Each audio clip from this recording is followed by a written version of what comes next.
Hello and thanks for joining us from our studios in Israel.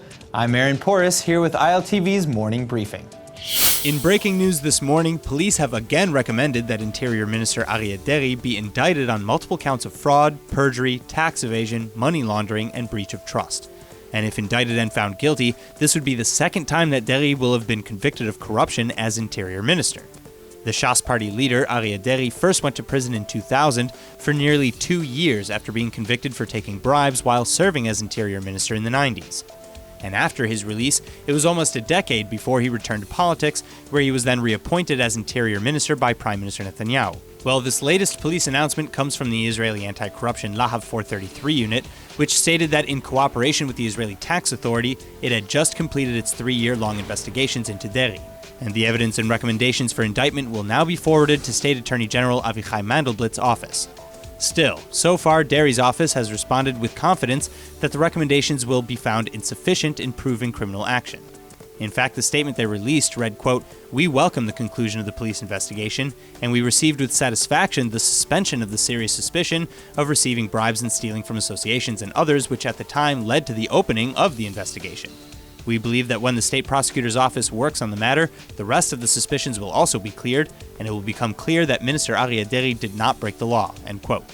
We'll update the story as details are revealed.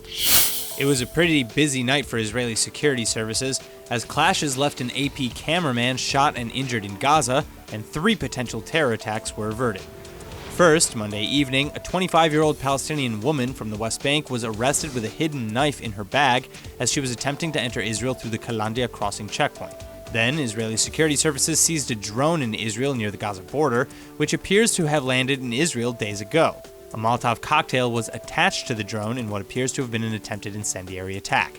And finally, during the weekly Monday evening protests along the northern Gaza border, an Associated Press cameraman was shot and wounded. According to witnesses, the 47-year-old press worker, identified later as Rashed Rashid, was injured in the leg and received multiple fractures above the ankle. It's unclear at this time who Rashid was shot by. And last but not least, early this morning, border police officers arrested a Palestinian man in Hebron as he attempted to enter the Cave of the Patriarchs with a Japanese knife hidden under his clothing. The Cave of the Patriarchs is one of the holiest places for Jews and is often frequented by religious Israelis and tourists alike. International home renting company Airbnb Incorporated is making waves today after announcing Monday that it would remove listings put up in Israel's settlements in the West Bank. So far, the decision affects around 200 listings, and while Palestinians were ecstatic about the news and hailed this as a step towards peace, Israel called it a, quote, "wretched capitulation," end quote, to boycotters. Airbnb has already noted, though, that it had apparently thoroughly thought out the pros and cons of the situation before coming to a decision, and in their statement they wrote, quote, "We know that people will disagree with this decision and appreciate their perspective.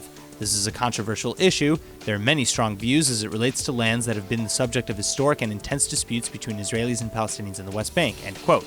But they continued to say that while they hope for peace, as of now they have a global duty to act responsibly, and this is the decision they came to.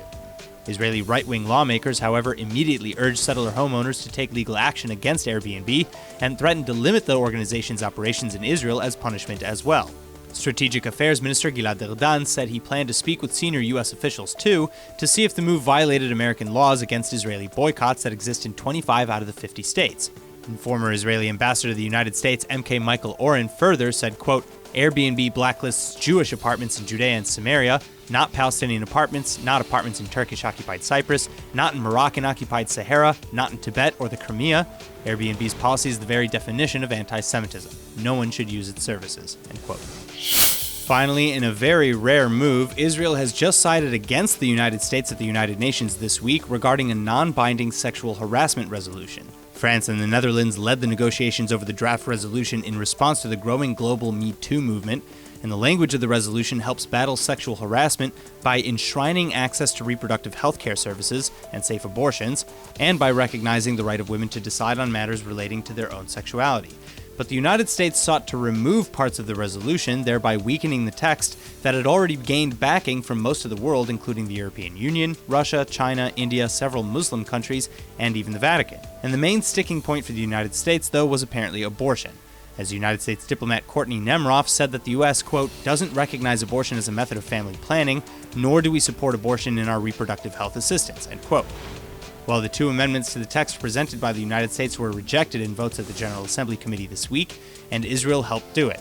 So in the end, the resolution was adopted unchanged by a wide consensus in the committee. Still, the United States has not changed its stance, nor does it seem likely that they will anytime soon. In a similar United States bid just last week, the states took aim at reproductive health for girls in a resolution on forced marriage, which also failed to get approval at the UN. Some United Nations diplomats blamed the shift in policy on ultra-conservative supporters of United States Vice President Mike Pence, but regardless of where it's being initiated, the international community seems to disagree.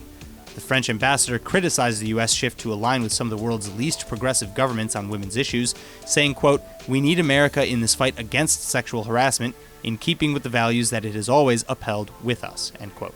That's all for now. I'm Aaron Porras, and see you later with our main daily broadcast from Israel at 2 p.m. Eastern Time.